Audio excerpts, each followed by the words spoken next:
Hello everyone, कैसे हैं आप सब लोग। This is doctor Anubha Sharma और आज हम डिस्कस करने वाले हैं AIEE एग्जाम का unit number 7 continuity of life. ठीक है, तो ये बहुत ही इंपॉर्टेंट यूनिट है, जेनेटिक्स से रिलेटेड है और इसको आप सब लोग बहुत ही ध्यान से अटेंड करेंगे। एक एक टर्म बहुत इंपॉर्टेंट है।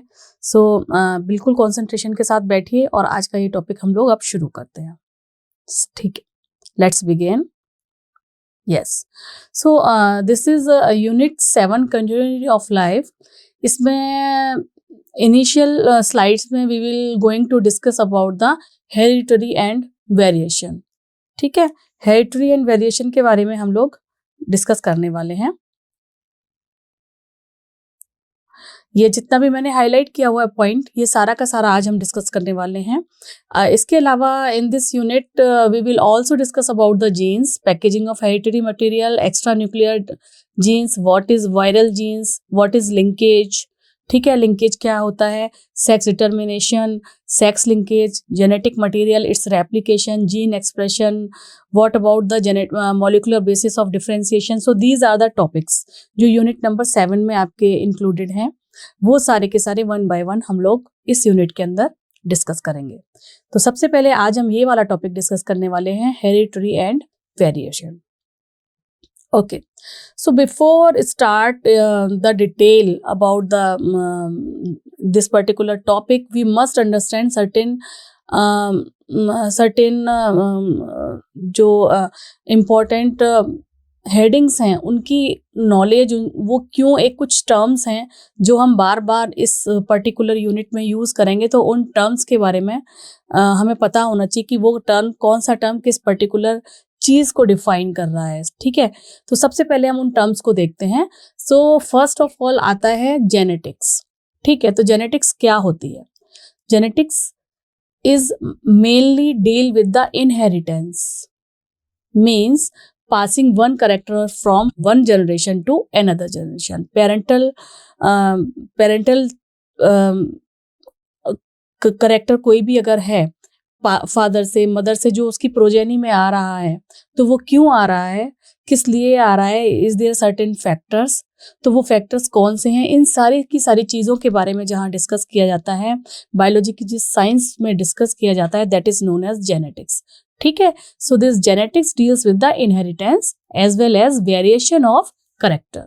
Variation of character, gene and chromosome from parent to offspring, when some kind of gene or chromosome pass from parent to offspring. So कुछ तो सिमिलरिटी होती है, तभी तो कहा जाता है अरे वाह, ये तो इस बच्चे की शक्ल तो बिल्कुल पापा से मिलती है, इसकी माँ से मिलती है या इसकी नानी से मिलती है, मम्मी पापा किसी से नहीं मिलती है ना। तो इसका हेयर कलर उन जैसा है, या इसका जो नेचर है वो मदर की तरह है या फादर की तरह है। ठीक है, इसकी ईटिंग हैबिट्स ऐसी हैं, इसका फिजिकल लुक अपने फादर से मिलता है या मदर से मिलता है। तो वो सारी की सारी चीज़ें जो हैं वो कैसे पास होती हैं वन जनरेशन टू अनदर, वो सारा का सारा जो साइंस है वो डिस्कस किया जाता है in genetics category. So it deals with the inheritance. Inheritance means passing of a character from one generation to another generation. ठीक है, सो व्हाट इज इनहेरिटेंस, इसकी भी अलग से डेफिनेशन मैंने यहाँ पर दी हुई है आपको। Inheritance is a process by which character are passed from one generation और फ्रॉम पेरेंट टू प्रोजेनी।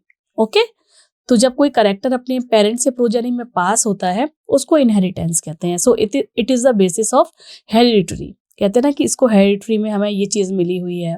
कोई डिजीज पास होती है ना, किसी को स्किन डिजीज पास हो रही होती है, कहीं पर डायबिटीज भी पास हो रही होती है, तो हेरिडिटरी में कई चीज़ें पास हो रही होती हैं one generation to another generation. Next आता है term variation. What is variation? जब अगर कोई प्रोजेनी अपने पेरेंट्स से अलग होती है, ठीक है, तो वो भी किन्हीं फैक्टर्स के कारण होगी, तो वो जो डिफरेंस है उसको टर्म दिया जाता है variation. So it is a difference between progeny from their parents. Okay, difference between progeny from their parents, वो पेरेंट जैसा अगर कोई नहीं दिखती है उसकी प्रोजेनी, तो वेरिएशन आएगा term. There is another character known as character. This is another term, character. It is a heritable feature among the parents and their progeny, like eye colour, आंखों का कलर, हेयर कलर, कोई एक particular property, एक colour अगर आपका जो पास हो रहा है from parental generation to offspring generation, that is known as character. Okay, there is another term known as trait, means variation of a character. यानी ये जो करेक्टर है, जैसे कि आई कलर और हेयर कलर है, इसमें अगर कोई वेरिएशन होता है, कलर तो है, आई में कलर तो आएगा, लेकिन अगर वो एग्जैक्टली ब्लैक ना आके ब्राउन आ गया तो so that is known as trait, कि वो दो ट्रेट के थे, उस कलर वेरिएशन को बोला जाता है trait. Variation of a character, like brown hair भी हो सकते हैं उसके, ब्लैक हेयर भी हो सकते हैं. हेयर कलर में ही डिफरेंशिएशन हो रहा है, brown hair, black hair, golden hair, है ना. तो वो जो डिफरेंस हो रहा है that is known as trait. So these are some important terms हैं जो हमें यहाँ पर जेनेटिक्स चैप्टर शुरू करने से पहले हमें पता होने चाहिए कि अगर किसी चीज़ को, किसी टर्म को हम बार बार बोल रहे हैं, इसका मतलब क्या है, वो किस रेफरेंस में यूज हो रहा है. ओके, कुछ और भी करेक्टर्स हैं जैसे कि allele. Mendelian law of inheritance पढ़ने से पहले हमें ये पता होना चाहिए कि एलील क्या होती है. ठीक है, एलील क्या है? It is an alternative form of a gene. किसी भी जीन का ऑल्टरनेटिव फॉर्म होता है allele, that is found at a specific location of a chromosome. ठीक है, gene can exist in different version, this and these versions are known as allele. अगर chromosome में like अगर मैं यहाँ पे, चलिए मैं रफ थोड़ा यहाँ ड्रॉ करके दिखाती हूँ आपको. अगर ये क्रोमोसोम है एक, और एक दूसरा क्रोमोसोम ये है, यहाँ पर अगर कोई ये जीन है और यहाँ इसका दूसरा फॉर्म है, लाइक इस तरीके से, तो these are known as allele. Means अगर इसको हम अगर ए बोलें और यहाँ पर इसका हम उसको ए और ए बोल दें, तो these R allele of the same gene. ये भी ए है, राइट, एंड ये भी ए है. ठीक है, लेकिन थोड़ा सा डिफरेंट है उसका जो करेक्टर है, उसका जो लुक, जो डिफरेंट वर्जन है उस ए का ही, इस ए का ही डिफरेंट वर्जन यहाँ पर दिया हुआ है. जीन वही है, तो इसको एलील बोलते हैं कि alternative form of a gene is known as allele. I hope आपको क्लियर हो गया. जीन वही है, ए ही, लेकिन उसका फॉर्म चेंज हो गया है, this is known as allele. So alternative form of a gene is known as allele. It can exist in different versions and these versions are known as allele. For example, gene for eye color. ठीक है, अगर आई colour का gene में different alleles आ रहे हैं तो कभी आई का कलर ब्लू भी हो सकता है, ब्राउन भी हो सकता है. ठीक है, सो जीन फॉर आई कलर में हैव अलील फॉर ब्लू आई और इट में हैव ब्राउन आई. ठीक है, देयर इज अनदर टर्म जो हम यहाँ पर यूज करने वाले हैं, it is known as homozygous. Allele term भी आएगा, होमोजाइगस टर्म आएगा, हेट्रोजाइगस टर्म आएगा.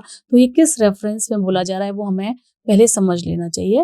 होमोजाइगस टर्म का मतलब होता है कि when an individual has two identical allele, दोनों अलील एकदम एक जैसी अगर होंगी तो उसे होमोजाइगस कहा जाएगा किसी एक पर्टिकुलर जीन के लिए.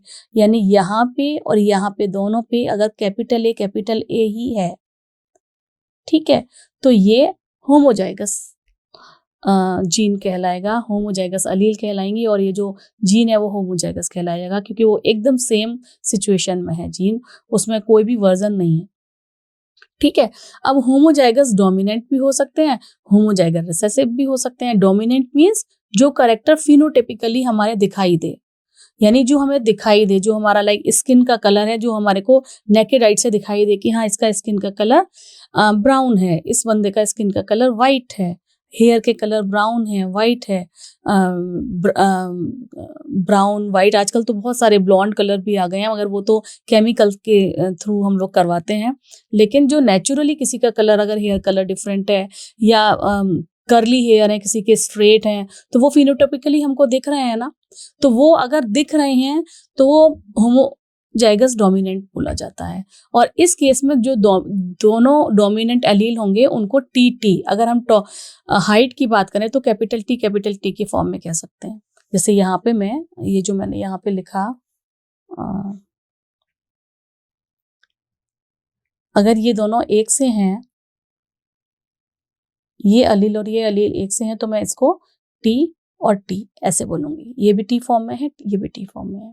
तो ये होमोजाइगस डोमिनेंट है। अगर ये रिसेसिव हुए तो क्या, एक ये इसका दूसरा फॉर्म आ जाएगा स्मॉल टी, तो ये रिसेसिव हो जाएंगे।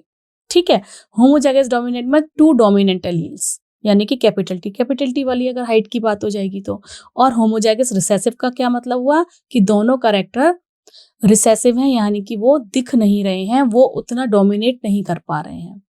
ठीक है, या जो करेक्टर आना चाहिए था उसमें उसका जो भी बिल्कुल नेग्लेक्टेड या बिल्कुल माइन्यूट वाला इफेक्ट है वो यहाँ पर दिखेगा नहीं, डोमिनेटिंग नहीं होगा वो।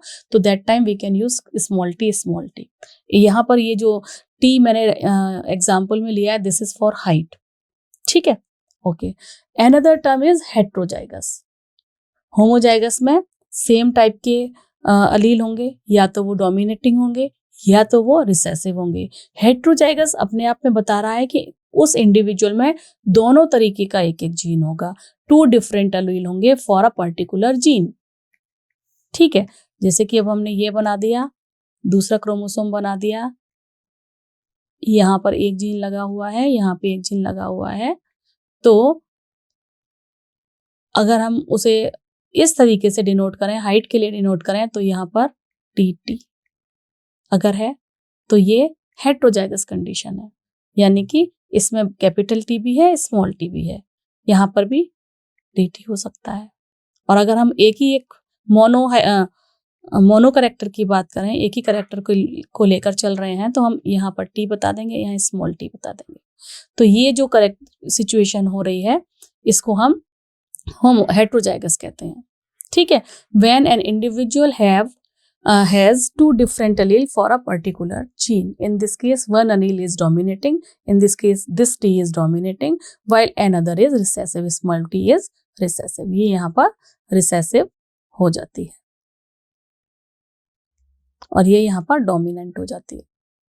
ठीक है, सो इस तरीके से आपको ये बात समझनी होगी। होमोजाइगस में क्या था, होमोजाइगस में या तो ये दोनों ही टी थे या ये दोनों ही स्मॉल टी थे। रिसेसिव थे तो स्मॉल टी थे, कैपिटल टी था अगर तो डोमिनेटिंग थे, तो वो होमोजाइगस कंडीशन हुई, यानी दोनों अलील में सेम तरीके की लोकेशन है, सेम पोजीशन है, उसमें कोई चेंजेस नहीं है। हेट्रोजाइगस में चेंजेस ये है कि एक डोमिनेटिंग है और दूसरी रिसेसिव है। ठीक है, सो ये सिचुएशन जो आएगी, और लेकिन जब ये सिचुएशन आएगी तो हेट्रोजाइगस कंडीशन में ये सिचुएशन आएगी तो करेक्टर डोमिनेट कौन सा करेगा, स्मॉल टी वाला। फिनोटिपिकली हमें दिखेगा कौन सा, मतलब फिनोटाइप किसे कहते हैं, जो हमें दिख रहा है बाहर से, अंदर का उसका जीनोटाइप अलग हो सकता है, लेकिन बाहर से जो करेक्टर शो करेगा वो होगा डोमिनेट वाला, यानी कि हमारे को डोमिनेटिंग करेक्टर दिखेगा उस पर्टिकुलर जीन का। वो कुछ भी हो सकता है, आई कलर हो सकता है, स्किन कलर हो सकता है, हाइट हो सकती है, फ्लावर कलर हो सकता है, वो कुछ भी हो सकता है।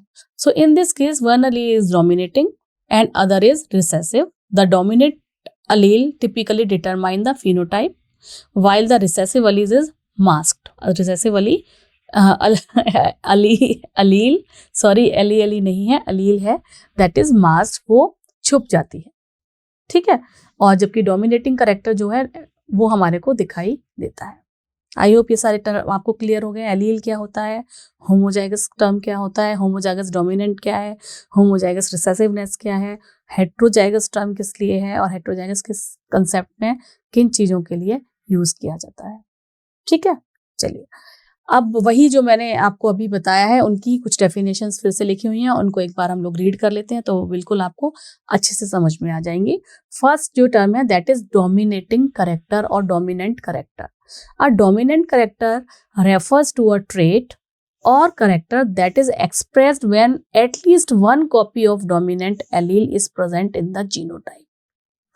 Dominant character वो होता है कि जब dominant trait की एक कॉपी कम से कम उसके जीनोटाइप में प्रेजेंट होती है। It masks the expression of recessive allele. ये recessive allele की जो एक्सप्रेशन है उसको ढक देता है अपने आप से। ठीक है, जबकि रिसेसिव करेक्टर क्या होता है, a recessive character is a trait और a character that is expressed only when an individual has 2 copy of itself.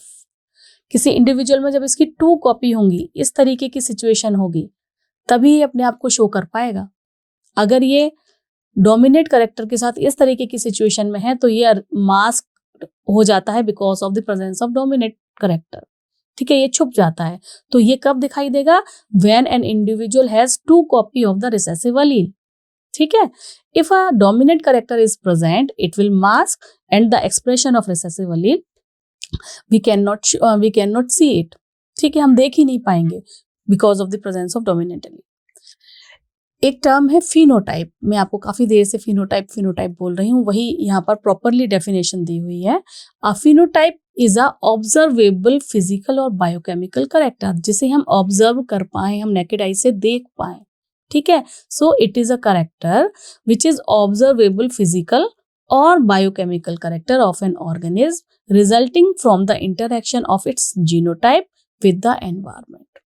जब जीनोटाइप उसके एनवायरमेंट से किसी पर्टिकुलर एनवायरमेंट से इंटरेक्ट करता है तो जो फिनोटिपिकल यानी जो देखने वाला, जिस चीज को हम देख पाए उस तरीके का जो ऑब्जर्वेशन होता है, जो चीज हमें दिखाई देती है उसे हम फिनोटाइप कहते हैं।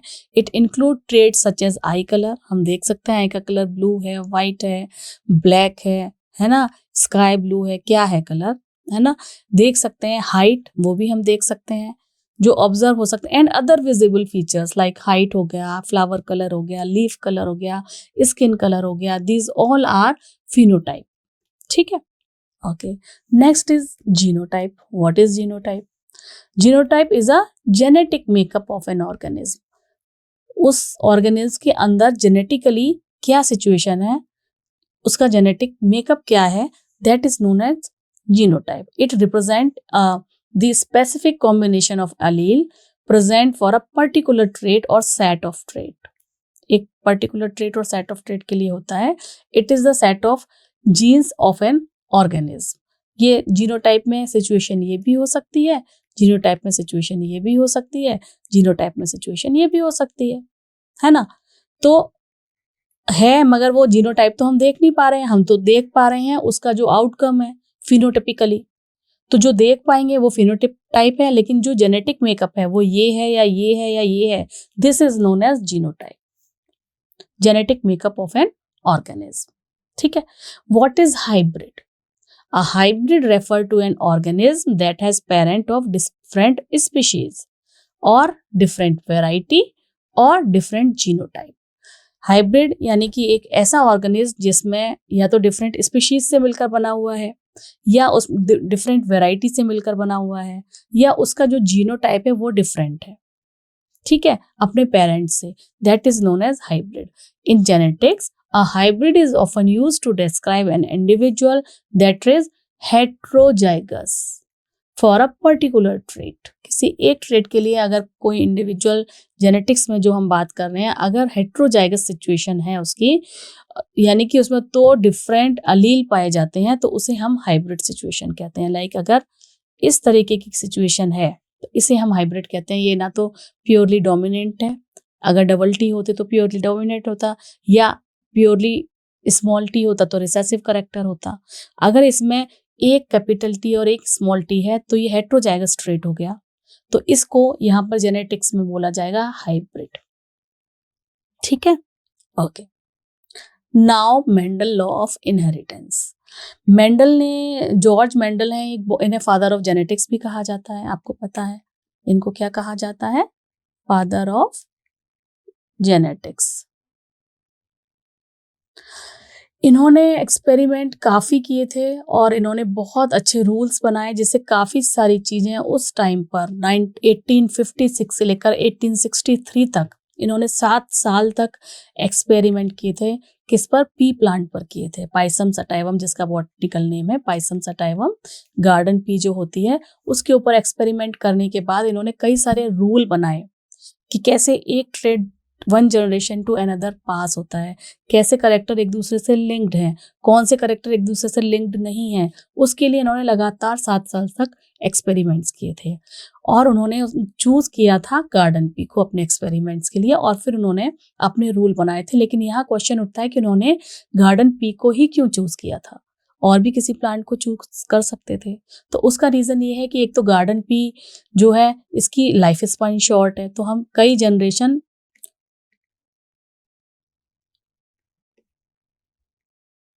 पहला हुआ शॉर्ट लाइफ स्पान, कई जनरेशन, हम इसको सेवरल जनरेशन स्टडी कर सकते हैं, रेशंस वी कैन स्टडी कर सकते हैं ना। और क्या रीजन था, इनके जो फ्लावर हैं वो बाइसेक्चुअल होते हैं।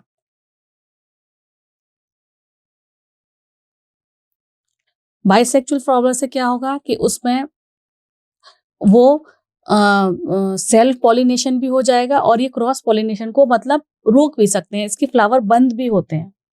तो यानी कि ये इधर उधर से पोलन्स आके उससे आराम से ये टेक्निकली उसको ये हैंडल कर पा रहे थे कि इधर उधर से पोलन आके उसको वो क्रॉस फर्टिलाइजेशन उन्हीं से करवाएंगे जिनसे ये कराना चाहेंगे। ठीक है। और इनकी लाइफ स्पान शॉर्ट है और इसमें बहुत सारे सेवरल करेक्टर, कॉन्ट्रास्टिंग करेक्टर थे जो यहाँ पर इनको दिखाई दे रहे थे, सेवरल कॉन्ट्रास्टिंग करेक्टर्स प्रेजेंट थे, जैसे कि P colour, flower colour, P size, उसका जो सीड है, सीड येलो है कि ग्रीन है, रिंकल्ड है कि स्मूथ है, बहुत सारे करेक्टर्स थे। तो वो बहुत सारे करेक्टर एक ही प्लांट में उनको मिल गए जिसको वो बार बार सेल्फ पॉलिनेशन कराते थे, क्रॉस पॉलिनेशन कराते थे, उसके बाद देखते थे अब क्या रिजल्ट रहा, अब क्या रिजल्ट रहा। और वो कई जनरेशन्स तक उन्होंने स्टडी करने के बाद ये देखा कि हाँ भाई, जब हम इतनी जनरेशन तक कराते हैं तो ये पर्टिकुलर रिजल्ट आता है, और इस एक करेक्टर को लेकर चलते हैं तो ये रिजल्ट आता है, एक से ज्यादा करेक्टर्स को लेकर चलते हैं तो ये रिजल्ट आता है। ठीक है, वो कौन कौन से करेक्टर को लेके चले थे वो हम कमिंग स्लाइड्स में देखेंगे, लेकिन दीज आर द रीजंस कि एक तो इसकी शॉर्ट लाइफ स्पान थी, तो हम कई जनरेशन को स्टडी कर पाए कम टाइम में, 7 साल में इन्होंने कई सारी स्टडी, कई जनरेशन को स्टडी कर लिया। कॉन्ट्रास्टिंग करेक्टर थे बहुत सारे, है ना। जो मैंने अभी आपको बताया, इनका फ्लावर बाइसेक्सुअल था, तो फ्लावर बाइसेक्सुअल होने से इन्होंने जो है सेल्फ पॉलिनेशन और क्रॉस पॉलिनेशन में वहीं के वहीं इन्होंने अपना, और जो फ्लावर था वो बिल्कुल बंद था, क्लोज्ड था, तो इधर उधर से वो पोलन नहीं ले सकता था, वो जिसको ही चाहते थे उसको ही कराते थे। तो इस तरीके से बहुत सारे रीजंस थे।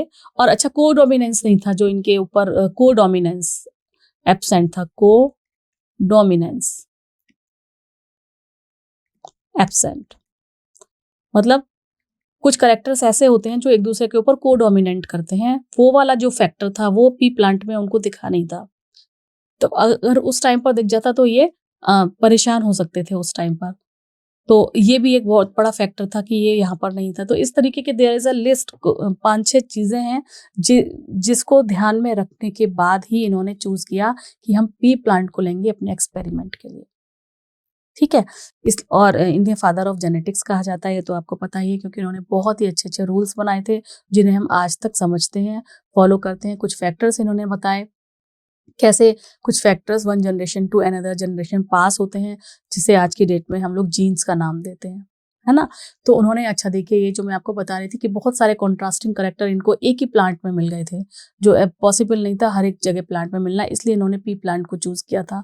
कौन कौन से करेक्टर इनको मिल गए थे? 7 पेयर ऑफ करेक्टर्स मिल गए थे इनको, जैसे कि स्टेम की हाइट है, डोमिनेंट करेक्टर हुआ टॉल, रिसेसिव करेक्टर हुआ ड्वार्फ, फ्लावर पोजीशन है, एक्सेल है या टर्मिनल है, flower colour is there, violet, violet है डोमिनेट करेक्टर, जबकि वाइट है रिसेसिव करेक्टर, पॉड का साइज कैसा है, पॉड का कलर कैसा है, ग्रीन है या येलो है, अगर ग्रीन है तो डोमिनेट है, अगर येलो है तो रिसेसिव करेक्टर है, सीड का शेप कैसा है, इज इट राउंड और रिंकल्ड, राउंड है then it is dominating character. See what is the seed color, it is yellow or green, if it is yellow then it is a dominant character. तो several pair, 7 pair of contrasting character इनको एक ही plant में मिल गए, जिसकी life span छोटी थी, वो आसानी से रीड कर सकते थे, आसानी से कई जनरेशन स्टडी कर सकते थे, जिसका फ्लावर बाइसेक्सुअल था, कोई को डोमिनेंस यहाँ पर नहीं दिखी थी इनको, तो इसलिए उन्होंने पी प्लांट को चूज किया था।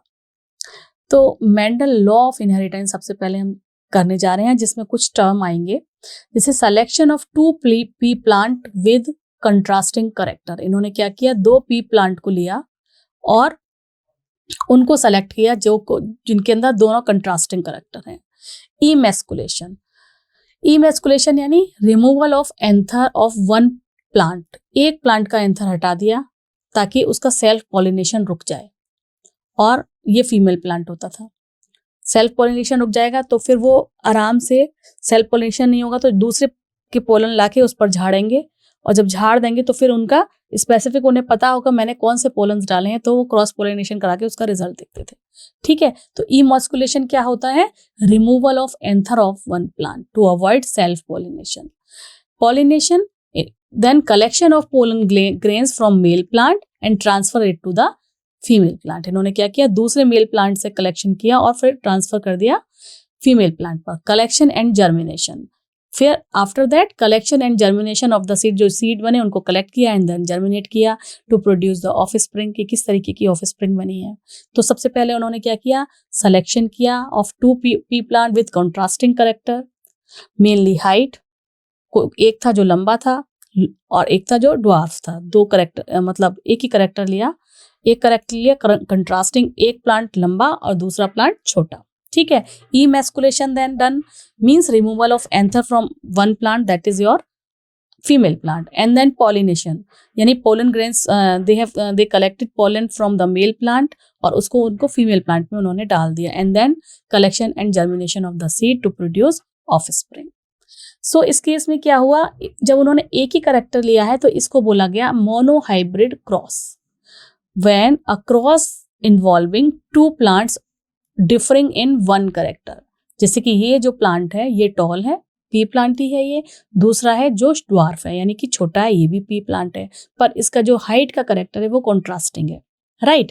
सो Mendel cross tall and dwarf plant to study the inheritance of one character. जब इन्होंने और इसके जो सीड होते हैं ये होते हैं ग्रीन कलर के, और जो दूसरे इसके सीड होते हैं इसके होते हैं येलो कलर के। ठीक है, तो लेकिन इन्होंने जो लिया था वो कैरेक्टर लिया था हाइट वाला अपने एक्सपेरिमेंट के लिए। तो उन्होंने एक्सपेरिमेंट के लिए जब हाइट वाला कैरेक्टर लिया था तो पेरेंटल जनरेशन को जो गैमीट्स, इन्होंने इस ये जो डायग्राम है इसमें ये दिखाया हुआ है कि जो गैमीट है जिसका टी है उसमें गैमीट इसका डोमिनेट कैरेक्टर वाला कैपिटल टी ये है, और इसका जो गैमीट होगा that is for small T. ठीक है, जब इन दोनों का क्रॉस हुआ यानी पॉलिनेशन करा के इनका जो हाइब्रिड बनाया गया तो इसके अंदर एक कैपिटल टी आया और दूसरा स्मॉल टी आया। ठीक है, और फिर जब इनकी सेल्फ पॉलिनेशन कराई, अभी आगे चलो नहीं चलते हैं, तो जब इस सिचुएशन पर आए इन दोनों का क्रॉस कराया तो यहाँ पर जो हमें फर्स्ट जनरेशन मिली इसे हम बोलेंगे, अच्छा लिखा हुआ है, ओके, यहाँ लिखा हुआ है F1 generation. So in this F1 generation all genotype of all the plants are TT, capital T, small t. This is the genotype of all F1 plant. जब एक डोमिनेट कैरेक्टर वाला यानी कि लॉन्ग हाइट वाले plant और short height वाले plant को cross कराया गया, उसके बाद जो उन्हें प्रोजेनी मिली ये जो कि F1 जनरेशन है, इसमें जो F1 जनरेशन है इसमें जितने भी प्लांट थे उनका जो जीनोटाइप था दैट इज TT, यानी हेट्रोजाइगस थे वो। लेकिन वो दिख कैसे रहे थे हमें? वो दोनों लंबे दिख रहे थे। उनका जो फिनोटाइप था वो ये था कि दे ऑल आर टॉल। ठीक है, दे ऑल आर टॉल। तो यहाँ पर एक उन्होंने रूल बनाया।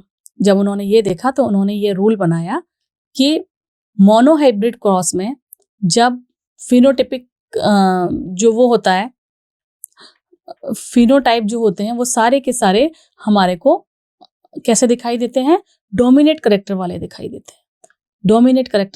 देते हैं। और इसके बाद जब इन ही F1 जनरेशन का सेल्फ पॉलिनेशन करा दिया, यानी ये भी लंबे हैं ये भी लंबे हैं, तो इनका जीनोटाइप तो मगर हाइब्रिड है, हेट्रोजाइगस है, इस capital T small t, capital T small t। जब इनका क्रॉस कराया तो उन्हें 4 डिफरेंट तरीके के प्लांट्स मिले। तो F2 जनरेशन जो थी इसमें इनका जो जीनोटाइप था वो इनको अलग अलग मिला। कुछ प्लांट मिले जो कि कैपिटल T कैपिटल थी, कुछ प्लांट मिले जो कैपिटल T स्मॉल t वाले थे, ये दोनों कैपिटल T और स्मॉल t वाले हैं, और कुछ प्लांट जो स्मॉल t वाले मिले।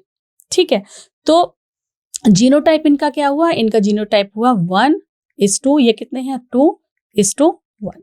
ये इनका जीनोटाइप हो गया इन F2 generation. While phenotype, phenotypically यानी जो हमें नेकेड आई से दिख रहा है वो कैसे हुए, ये भी हमें लंबा दिखाई देगा, ये भी हमको लंबा दिखाई देगा और ये भी हमको लंबा दिखाई देगा। तो ये 1 2 3 यानी कि 3 लंबे दिखाई देंगे हमें प्लांट्स और एक प्लांट है जो ड्वार्फ दिखाई देगा। सो फिनोटिपिकली जो हमें दिखाई देगा उसका रेशियो हमें दिखाई देगा 3:1।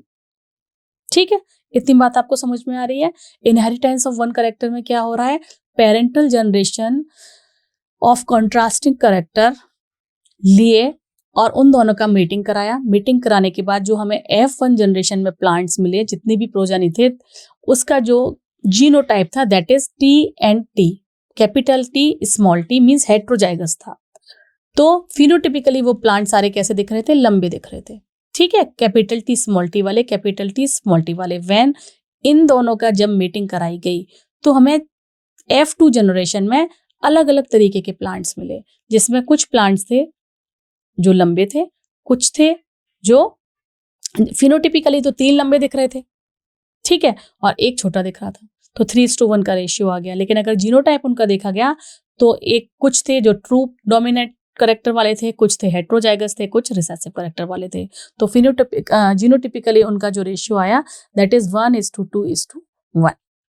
और इसको ही पुन्नेट स्क्वायर या चेकर बोर्ड के थ्रू इसको सॉल्व किया जाता है। इस तरीके के क्वेश्चंस को उसमें क्या किया जाता है, इस तरीके का एक चेकर बोर्ड बनाया जाता है। जो भी करेक्टर्स हैं like capital T small t यहाँ लिखा हमने हेट्रोजाइगस के लिए, और दूसरा जब ये F2 जनरेशन की बात हो रही है कैपिटल T स्मॉल t हमने यहाँ लिखा, इन दोनों का क्रॉस कराया, यहाँ लिख दिया T T, ये हो गया T T, this capital T small t, capital T small t। ठीक है, now small t capital T small t capital T, यहाँ लिख दिया, small t small t small t small t, ये यहाँ लिख दिया। तो इसमें हमें क्या दिखाई दे रहा है कि मोनोहाइब्रिड फिनोटिपिक रेशियो क्या आ रहा है, ये जो है ये तीनों ही हमको लंबे दिखाई दे रहे हैं, यानी कि 3 हो गए लंबे और 1 हो गया dwarf.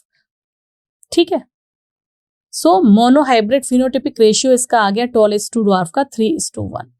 While monohybrid genotypic ratio अगर आप कहेंगे इस चेकर बोर्ड को या पुन्नेट स्क्वायर को देखकर तो हमें क्या पता चलेगा, एक ट्रू है यानी कि होमोजाइगस टॉल है 1, ओके, हेट्रोजाइगस टॉल है 2, राइट, एंड होमोजाइगस रिसेसिव है 1 या होमोजाइगस ड्वार्फ है 1। तो वो हमारा जो आएगा रेशियो वो आएगा 1:2:1।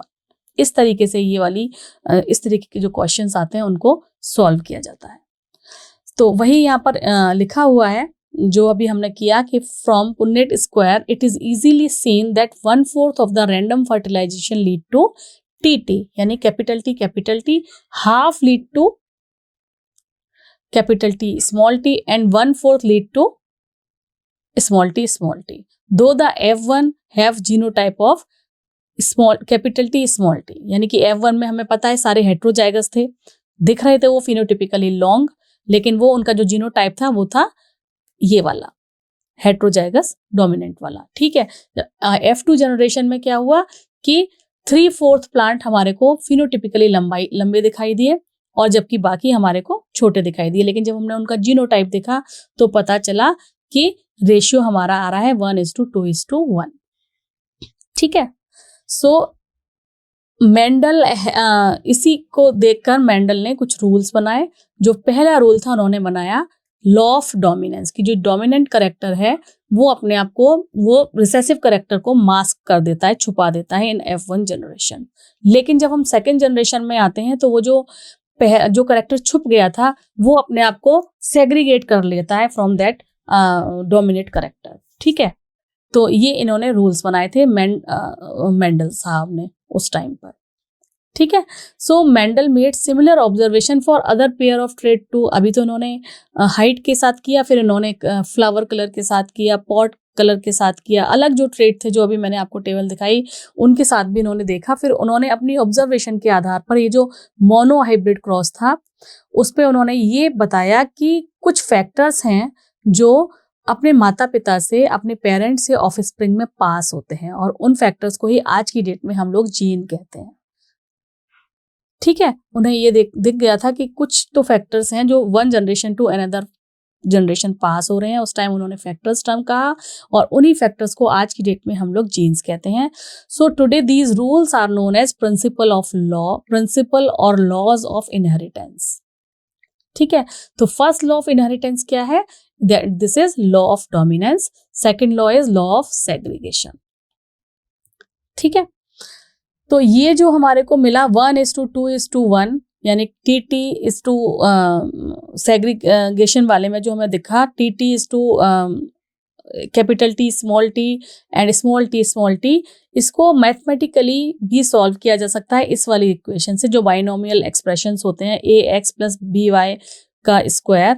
तो ये ax + by के स्क्वायर को अगर हम सॉल्व करें तो 1/2 टॉल दिखाई दिए थे, 1/2 स्मॉल t थे. इसको अगर सॉल्व करेंगे तो इन दोनों को, इस पूरे को अलग अलग लिख दिया, दिस इनटू दिस, यही तो है. अब अगर हाफ टी को करेंगे तो 1/4 tt आ गए. हाफ टी और हाफ को करेंगे, हाफ टी और हाफ टी को करेंगे तो हाफ कैपिटल टी आएगा, क्योंकि इस हाफ को ये वाला भी इससे मल्टीप्लाई करेगा तो इन दोनों को जोड़ के हाफ हो जाएगा. ठीक है, और जब ये स्मॉल टी के साथ करेगा तो 1/4 स्मॉल टी आ जाएगा. तो जिस तरीके से ये बाइनोमियल एक्सप्रेशन सॉल्व होता है, अगर उस तरीके से भी सॉल्व करेंगे तो हमें पता चलेगा इनका जो रेशियो है वो 1:2:1 ही आता है. Mendel self-pollinate the F2 generation and found that dwarf F2 plant continue to generate dwarf plant in F3 and F4 generation. उन्होंने ये देख लिया था कि F2 जनरेशन में ये वाला जो है, अगर इसको जब सेल्फ पॉलिनेट उन्होंने कराया तो जो इसके थ्रू जो F3 F4 जनरेशन निकल के आई, F3 किया, फिर F3 को फिर से सेल्फ पॉलिनेट कराया तो F4 जो जनरेशन आई उसमें ये कंटिन्यूटी में जो जीनोटाइप बन रहा था और फिनोटाइप बन रहा था वो ड्वार्फ ही था. तो उन्होंने ये कंक्लूड कर दिया कि जो ड्वार्फ का जो जीनोटाइप है, ये जो ड्वार्फ प्लांट है उसका जीनोटाइप प्योर है ना, तो वो होमोजाइगस कंडीशन में है, दैट इज TT. ये वाली जनरेशन इसकी है. ठीक है, तो ऐसे ही इन्होंने ये वाला भी सेल्फ पॉलिनेट किया होगा. जब इसको किया तो इसकी भी F3 F4 जनरेशन अगर आप देखेंगे इसकी प्योर है, तो वो लगातार क्या होंगे, टॉल ही निकलेंगे. लेकिन अगर इसको हम बार बार करेंगे तो इसकी, क्योंकि ये हेट्रोजाइगस कंडीशन है, इसकी सिचुएशन चेंज होती रहेगी. जहां पर कैपिटल T आ जाएगा वो टॉल हो जाएगा, जहां पर स्मॉल t आ जाएगा वो ड्वार्फ हो जाएगा, है ना. तो इसी तरीके से उन्होंने ये बताया कि एक जनरेशन से दूसरी जनरेशन में कुछ फैक्टर्स ट्रांसफर होते रहते हैं, और उन फैक्टर्स में से कुछ ऐसे फैक्टर होते हैं जो फर्स्ट जनरेशन में डोमिनेट करते हैं, जो दूसरे कैरेक्टर को छुपा लेते हैं, हाइड कर देते हैं. तो उससे उन्होंने निकाला लॉ ऑफ डोमिनेंस. और उसके बाद जब सेकेंड जनरेशन में जो रिसेसिव कैरेक्टर था उसने भी अपने आप को शो कर दिया, उसको बोला लॉ ऑफ सेग्रीगेशन, कि वो सेग्रीगेट हो जाता है, सेग्रीगेशन हो जाता है नेक्स्ट जनरेशन में आके. ठीक है, तो ये उन्होंने कैलकुलेट किया था. इसके बाद using the mathematical probability by simple looking at the phenotype of the dominant character, it is not possible to know the genotype composition.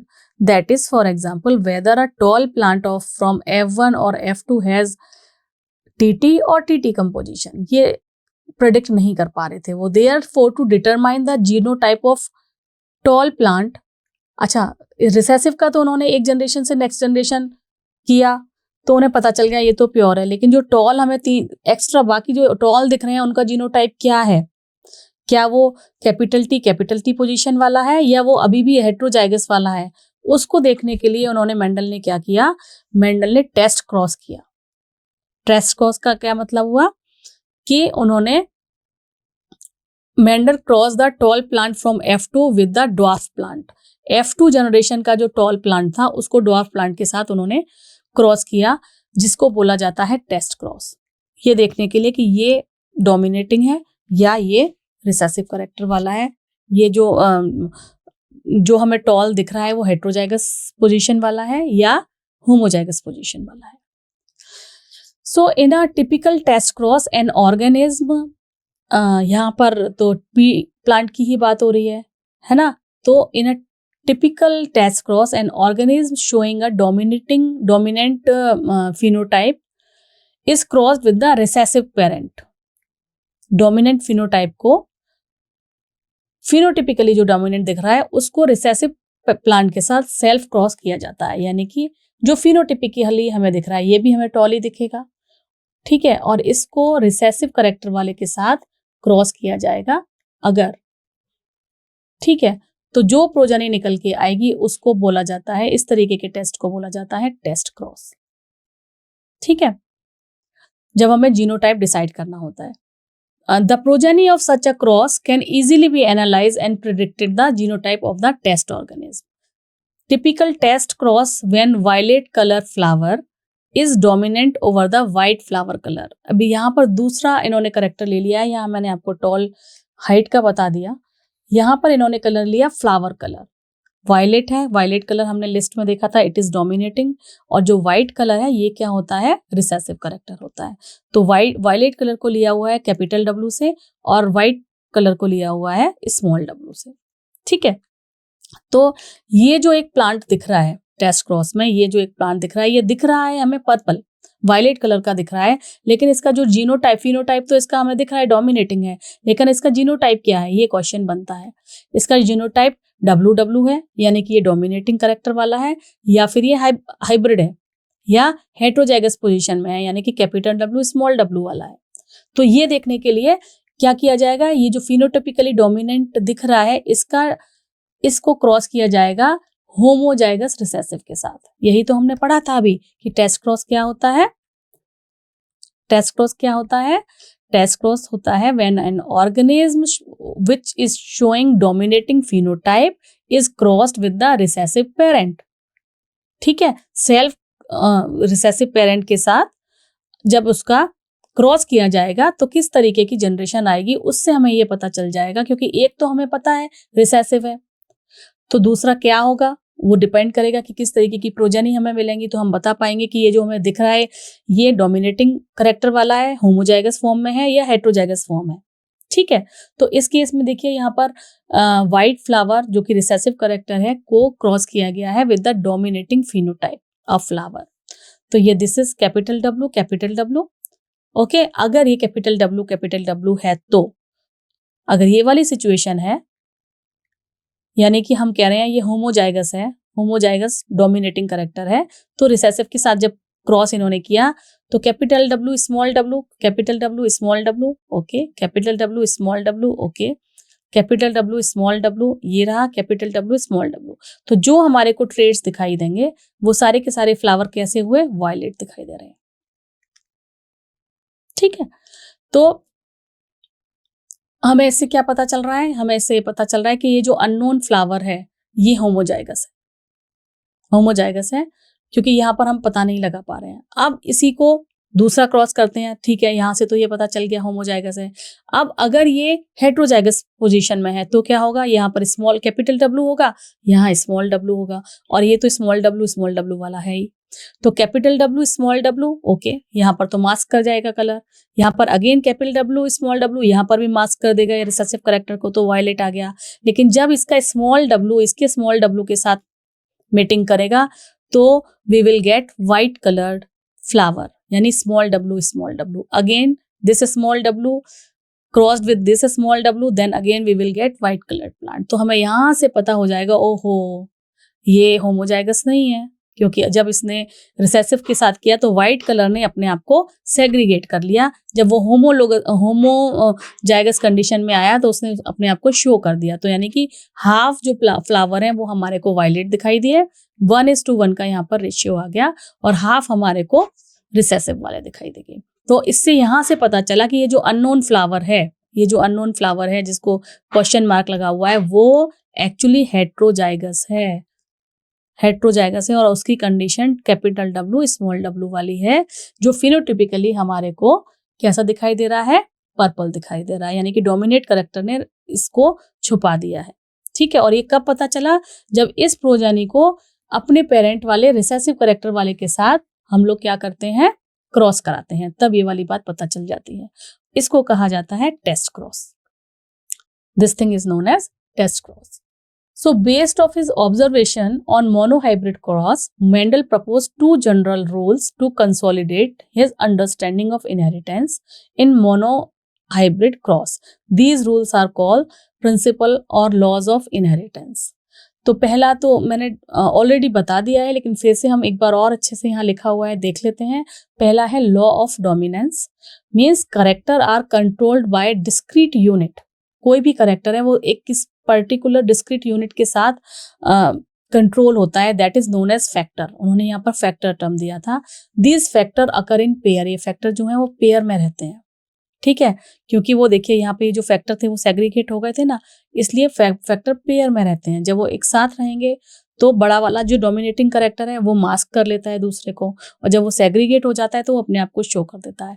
In a dissimilar pair of factor, one member of a pair, यानी कि जो dominating character वाला है to the other, वो क्या करेगा, उसे mask कर लेता है.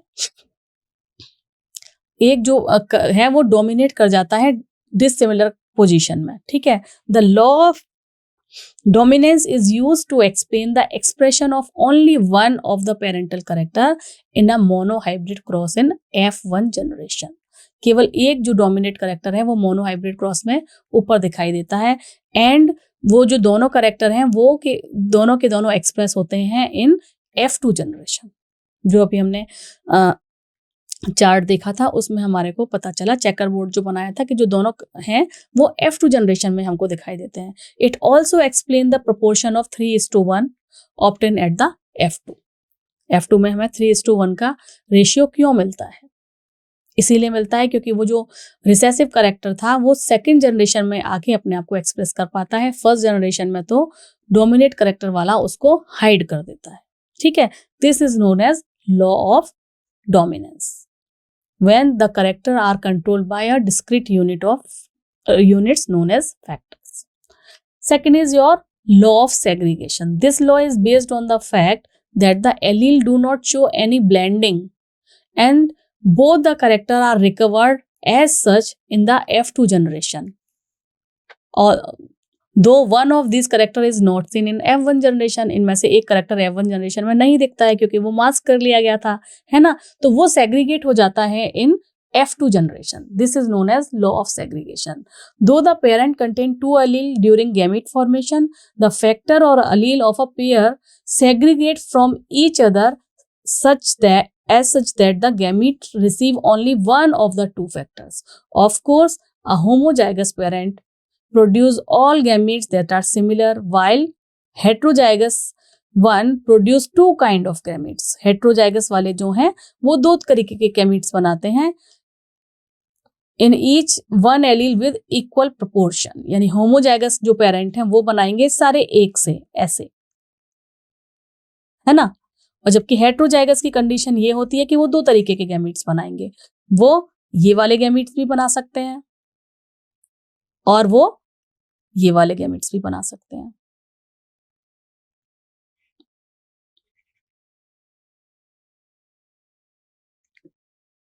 ठीक है.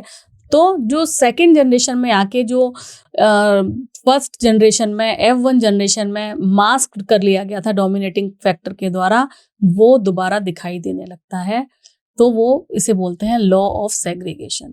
ठीक है. दोनों करेक्टर रिकवर हो जाते हैं इन F2 जनरेशन,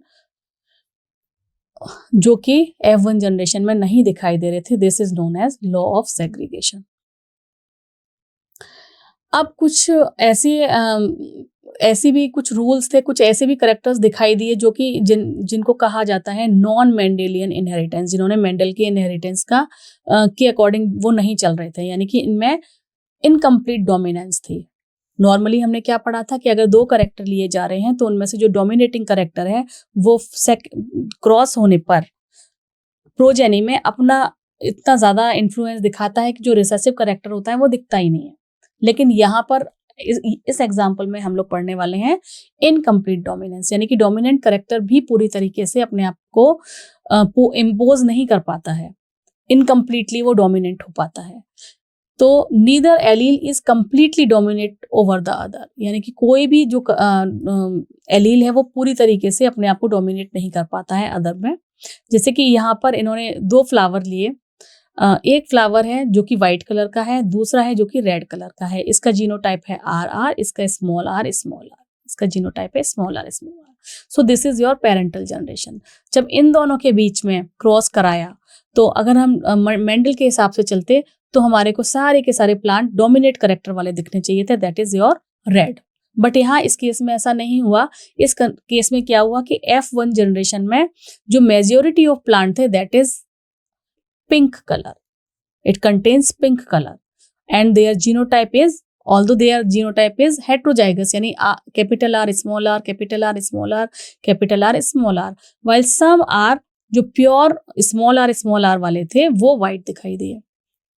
ठीक है, अब फिर उन्होंने क्या किया, उन्होंने ये जो इनकी सेल्फिंग करा दी। सेल्फिंग यानी कि जो F1 जनरेशन के जो प्लांट्स थे उनकी मेटिंग करा के उन्होंने देखा तो हेट्रोजाइगस यानी कि capital R small r, capital R small r का जब सेल्फिंग कराई तो F2 जनरेशन में उन्हें किस तरीके के प्लांट मिले, कुछ ऐसे मिले। इसका हम चेकर बोर्ड बना के देख सकते हैं। यहाँ है capital R small r, capital R small r, तो यहाँ आएगा कैपिटल R राइट, यहाँ आएगा कैपिटल R स्मॉल r, यहाँ आएगा स्मॉल r कैपिटल R, यहाँ आएगा स्मॉल r स्मॉल r। तो कैसे मिल रहे हैं, कुछ तो हमें प्योर रेड मिल रहे हैं, कुछ हमें प्योर व्हाइट मिल रहे हैं, और फिर जो बीच के ये जो हेट्रोजाइगस वाले हैं जिसमें ये वाली पोजीशन है capital R small r, capital R small, ये फिर से हमको पिंक मिल रहे हैं। तो यहाँ ये वाली सिचुएशन आ रही है जिसमें स्मॉल r मिल रहे हैं वो हमारे को व्हाइट मिल रहे हैं, जिसमें कैपिटल R वाले सिचुएशन है वो हमारे को रेड मिल रहे हैं। मगर जिसमें हेट्रोजाइगस वाली सिचुएशन आ रही है means 1 capital R, 1 small r, 1 capital R, 1 small r, these are again in pink colour. तो हमें यहाँ पर क्या मिल रहा है 1:2:1, मगर ये जो 2 है वो क्या है, ये अगेन कोई और ही वो दिखा रहा है, यानी कि ये प्रॉपर तरीके से डोमिनेट नहीं हुआ है रेड कलर। तो ये इनकम्प्लीट डोमिनेंस है, इसको बोलते हैं इनकम्प्लीट डोमिनेंस। ठीक है, ओके। सो ये मैंने आपको इस तरीके से समझा दिया। सो इनकम्प्लीट डोमिनेंस में क्या है, when experiment on peas were repeated using other traits in other plants it was found that sometimes the F1 had phenotype that didn't resemble either two of the parent, मतलब ना तो वो red था और ना वो व्हाइट था। ठीक है, बट बिटवीन द टू, तो फ्लावर कलर ऑफ इन्होंने देखा स्नैपड्रैगन में, ये जो प्लांट है स्नैपड्रैगन या एंटीराइनियम स्पीशीज का प्लांट होता है, it is a good example to understand the incomplete dominance. इन्होंने क्रॉस बीट कराई किसके बीच में, ट्रू बीडिंग कैपिटल R के बारे में और स्मॉल r जो अभी हमने लास्ट अभी डिस्कस किया है। तो हमारे को F1 जनरेशन के सारे प्लांट जो हेट्रोजाइगस मिले that was pink in colour, और जब इनकी सेल्फिंग कराई तो हमारे को वही 1:2:1 का रेशियो मिला। 1:, ये देखिए लिखा हुआ है 2:1, 1 थे टोटली R, यहाँ पर 1 थे टोटली व्हाइट, और जो 2 थे वो अगेन पिंक कलर के थे। ठीक है, so here the genotype ratio was exactly as we would expect in any Mendelian monohybrid cross, but the phenotypic ratio had change from 3:1। Genotypic तो वही है जो किसी भी हमने जो मेंडल की थ्योरी के हिसाब से देखा था, लेकिन फिनोटिपिकली इसका 3:1 नहीं आ पाया। इसका जो फिनोटिपिकली 3:1 यानी कि 3 तो दिखने चाहिए थे रेड, है ना, जो उसके हिसाब से, और 1 दिखना चाहिए था व्हाइट, लेकिन ये यहाँ पर नहीं आया, यहाँ पर 1:2:1 का रेशियो आ गया। ठीक है, सो इस तरीके से जो इनकम्प्लीट डोमिनेंस होती है, यानी कि एक जो डोमिनेंट करेक्टर है वो दूसरे को पूरी तरीके से मास्क नहीं कर पा रहा है, कंप्लीटली डोमिनेट नहीं कर पा रहा है, उसको बोला जाता है इनकम्प्लीट डोमिनेंस। एक और टर्म आता है यहाँ पर कोडोमिनेंस, ये एक और टर्म है। कोडोमिनेंस में क्या होता है, इन this case the first generation resemble both the parents. इसका एग्जाम्पल बहुत अच्छा एग्जाम्पल है ABO ब्लड ग्रुपिंग। जो ह्यूमंस में ब्लड ग्रुपिंग होती है ना, कि मेरा ब्लड ग्रुप A पॉजिटिव है, आपका B पॉजिटिव है, किसी का O ब्लड ग्रुप है, किसी का AB ब्लड ग्रुप है, वो किसके बेसिस पर होता है, वो होता है एक जीन है known as I, it is controlled by this I gene. Okay, as the plasma membrane of RBC contain certain antigens, sugar antigens होते हैं, शुगर पॉलीमर्स होते हैं, वो उनकी उसके ऊपर पाए जाते हैं। तो इसके आई एंटीजन के 3 तरीके के एलील होते हैं, IA, IB and small I. ठीक है, allele IA and IB produce slightly different from the sugar, while I allele doesn't produce any sugar. I जो है, ये जो स्मॉल आई वाला है, ये कोई भी शुगर नहीं बनाती है, ये एक तरीके की शुगर बनाती है और ये स्लाइटली डिफरेंट बनाती है इस शुगर। तो एलील अगर ये हो कि पेरेंट 1 पेरेंट 2, अगर पेरेंट 1 IA वाला है, पेरेंट 2 IA वाला है, तो ऑब्वियसली इसको जीनोटाइप IA होगा और जो ब्लड ग्रुप है वो A होगा। ठीक है, अगर पेरेंट 1 IA वाला है, पेरेंट 2 IB वाला है, तो जो ऑफ स्प्रिंग में कॉम्बिनेशन आ सकता है वो IA IB वाला आ सकता है जीनोटिपिकली, और जो ब्लड ग्रुप का टाइप होगा ऑफ स्प्रिंग में, that would be AB। If IA is there, small I is there, ये तो कुछ बनाता ही नहीं है, तो ये जब कुछ बनाता ही नहीं है तो फिर इसका कोई करेक्टर भी नहीं आएगा, तो जो हमारा ऑफ स्प्रिंग में ब्लड ग्रुप आएगा that is A। If IB is there, IA is there, then IA IB, then again AB, B is there, then IB IB, B is there। इसी तरीके से कॉम्बिनेशन हमारे बनते जाएंगे, और स्मॉल आई अगर कोई भी एंटीजन प्रेजेंट नहीं है तो O ब्लड ग्रुप आ जाएगा। इस तरीके से इसका कोडोमिनेंस होती है। When IA and IB are present together, they both express on their own type of sugar। दोनों ही अपनी टाइप की शुगर को शो करते हैं, प्रेजेंट करते हैं, और इसीलिए उनका ब्लड ग्रुप टाइप AB होता है। कोडोमिनेंस होती है इसमें, यानी दोनों एंटीजन अपने आप को शो कर रहे हैं, कोई भी एक दूसरे को मास्क नहीं कर रहा है। ठीक है, जैसा कि हमने मेंडल के पहले वाले रूल में पढ़ा था कि टॉल जो करेक्टर है वो ड्वार्फ को F1 जनरेशन में मास्क कर लेता है। यहाँ ब्लड ग्रुप के केस में ऐसा नहीं है, that's why there is a codominance of both the allele. दोनों एलील अपने आप को शो कर रही हैं, इसीलिए वो जो ब्लड ग्रुप का टाइप है वो AB आ रहा है। A एलील भी अपने आप को शो कर रही है और B एलील भी अपने आप को शो कर रही है। Since there are 3 different allele, so यहाँ पर 6 डिफरेंट कॉम्बिनेशंस बन जाएंगे ABO ब्लड ग्रुप के। ये देखिए, ये फिनोटिपिकली ब्लड ग्रुप किसी को हम बोलते हैं A है, किसी का B है, किसी का AB है, 4 ही तरीके के होते हैं ब्लड ग्रुप, किसी का O है। तो एंटीजन अगर A is present over here on the periphery on the surface of the RBC, then genotype would be IA IB or it would be IA or small I। Small I means there is no antigen present over here. In this particular case, when the phenotypic type of blood group is B, then there must be B antigen present on the surface of the RBC। B antigen हमारी RBC के surface पर present होगा और इसका genotype होगा IB IB, right? और IB और small I। ये भी केस हो सकता है इसमें, यहाँ पर ये केस हो रहा है, यहाँ पर ये केस होता है। जब AB प्रेजेंट है means both the antigens, antigen A and antigen B both the present on the periphery और on the surface of the RBC। तो ये कोडोमिनेंट कर रहे हैं, वो दोनों अपने आप को शो कर रहे हैं, and in this particular case genotype would be IA and IB। ठीक है, if there is no antigen present on the surface then negligible, no genotype यानी small I and then universal acceptor sorry, इस time पर आपका जो phenotype है वो हमारा O टाइप का फिनोटाइप बन जाता है। ठीक है, सो इसके कुछ और एग्जांपल, ये तो ब्लड ग्रुप का एग्जांपल था, यहाँ पर एक इनका हैंड का एग्जांपल दिया हुआ है, जहाँ पर अगर फिनोटाइपिकली वाइट कलर की है और दूसरा है जो फिनोटिपिकली ब्लैक कलर का है, तो इसका जीनोटाइप कैपिटल W हुआ, इसका small b capital B small capital B। तो जो तीसरी तरीके की आएगी इन दोनों की मीटिंग से, यहाँ पर दोनों कलर अपने आप को शो कर रहे हैं, B और B दोनों।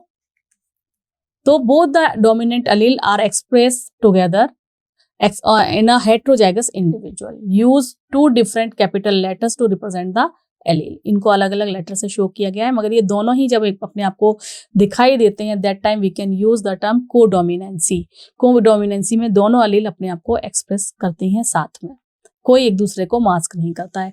Another example is for a cattle, जब होमोजाइगस रेड बुल की मीटिंग कराई जाती है होमोजाइगस व्हाइट काउ के साथ, इस बुल की कैटिंग व्हाइट काउ के साथ कराई जाएगी, तो जो हेट्रोजाइगस रोन मिलेगा स्पॉटेड ऑफस्प्रिंग, उसमें इसके स्पॉट्स दिखाई देंगे, यानी कि दोनों कलर अपने आप को शो कर रहे हैं। रेड काउ का अगर हम बोल दें RR, व्हाइट काउ का अगर हम बोलें WW तो इसका क्या आएगा, इसका आएगा R and W, दोनों ही अपने आप को कलर शो कर रहे हैं कैटल के केस में। तीसरा आता है there are certain multiple alleles, there are 3 or more alleles are there. For example, blood group and starch synthesis in pea seeds. pea seeds में स्टार्च जो सिंथेसाइज होता है वो इस तरीके के मल्टीपल अलील का एग्जाम्पल हो सकता है। Starch synthesis is controlled by one gene, it has 2 allele B and B, इसके 2 अलील होते हैं capital B and small b. Starch is synthesize effectively by BV homozygous condition and therefore large starch grain is produced.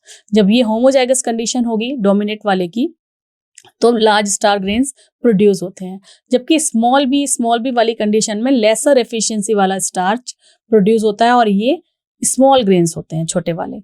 After maturation of this seed B B seed are rounded, B B seed जो है वो गोल होते हैं और जो ये वाले होते हैं वो रिंकल्ड होते हैं। तो heterozygous produce round seeds, so B seeds to be dominating allele. Heterozygous जो हैं यानी कि अगर ये वाली बात करें तो वो राउंड होते हैं, तो इससे हमें ये पता चलता है कि जो बी सीड है ये डोमिनेटिंग एलील है। But the starch grain produced are intermediate size in BB seeds. So if starch grain is considered as a phenotype, then for this angle allele should show incomplete dominance. कि size की अगर हम बात ना करें यानी कि जो फिनोटिपिकली चीज दिख रही है उसको नहीं देख के अगर हम स्टार्च कंटेंट की बात करें तो इनकम्प्लीट डोमिनेंसी यहाँ पर दिखाई देती है। ठीक है, इनकम्प्लीट डोमिनेंसी यहाँ पर दिखाई देती है जहाँ पर बहुत सारे फैक्टर्स यूज हो रहे होते हैं। So this is all about the today's lecture जिसमें हमने मेंडल के लॉ पढ़े, कुछ जो इम्पोर्टेंट टर्म्स हैं जो इस चैप्टर में यूज होने वाली हैं वो सारी हमने देखी और आगे उसके अगले लॉज जो हैं वो सारे अब हम नेक्स्ट लेक्चर में देखेंगे। इस अभी तक की जितना भी हमने जेनेटिक्स के बारे में बेसिक्स पढ़ा है इसमें अगर आपको कोई भी क्वेरी है अब तो आप कमेंट सेक्शन में डालिए, हम उसको बाद में डिस्कस करते हैं।